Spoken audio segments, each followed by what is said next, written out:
Born from the aspect of justice, Kayle has taken up her mother's sword and vowed to purge the land of evil in an unrelenting crusade.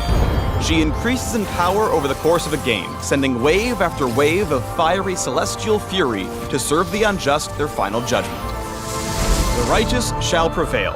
Welcome to the Kayle Champion Spotlight.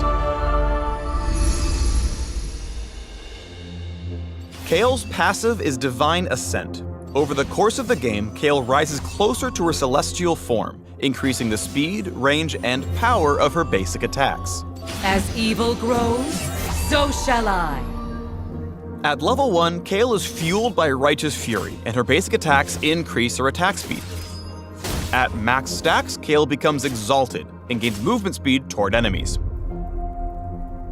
At level 6, Kayle flies on 2 sets of wings, and when exalted, her attacks launch flaming waves that deal bonus damage. At level 11, Kayle's helmet comes off and another pair of wings appear, signaling that she now attacks from range. At level 16, Kayle transforms into a true champion of justice, wielding 2 swords, becoming permanently exalted, and dealing true damage with her waves of fire. Kayle's E, Starfire Spellblade, has a passive and active effect. Passively, her basic attacks deal bonus magic damage. When activated, Kayle's next basic attack becomes ranged and deals a portion of the target's missing health as bonus damage. After ascending to level 6, this attack damages enemies next to the target as well. Kayle's Radiant Blast pierces the first enemy hit with light, dealing damage, shredding resistances, and slowing any foe caught in the blast.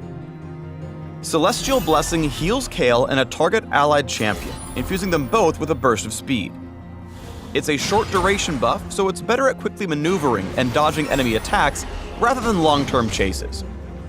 Kayle decides who lives and dies. Her Divine Judgment makes a target ally completely invulnerable for a couple seconds, then purifies the area around them with a cascade of shining blades.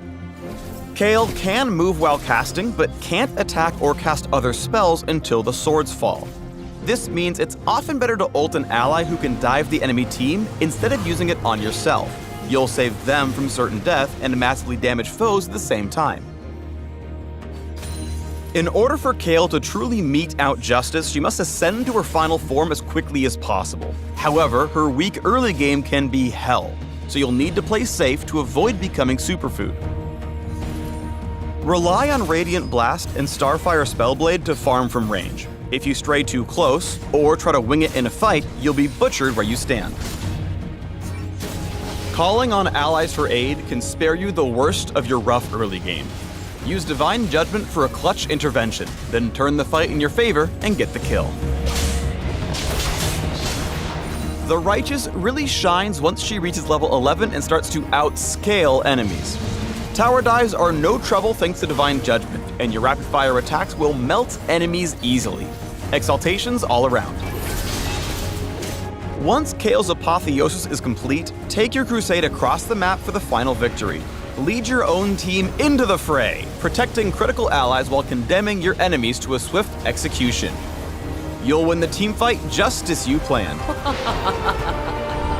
If you want a glorious paladin who eventually becomes a godlike agent of punishment, rise with Kayle and serve them justice. For more info on the Righteous and her fallen sister, soar to the links below. And remember kids, Kayle is good for you. Spinach is better.